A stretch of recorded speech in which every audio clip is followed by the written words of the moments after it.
Alrighty, key is off,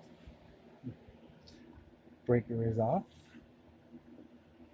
right axis power is on. We got our negative and our positive. We got our phase. And the thing I've hooked up is the throttle and the Hall sensors. There's no nicks or anything, cuts or gouges on there. Terminal connected, all the ones that didn't come with terminal connectors. I've matched his old pin sets with the new one. So we're going to see if this one blows up like the other one. The wheel, it freely moves, so there's no shorts yet. And well, here goes nothing. Okay, so far so good. The breaker is now on.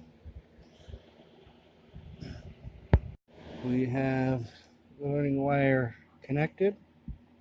That's just our reverse e-brake power system, well, magnetic assisted, our high brake and our low brake level. Our speedo's over here, 3 speeds here, don't need that connected right now. Same thing with his alarm wires, they're all done as well. Alright, after I fiddle around with his keys, we're going to attempt to turn the bike on.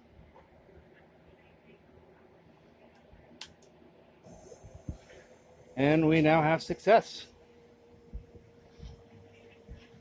There's nothing going. The wheel is spinning in the opposite direction, so we can fix that by either the throttle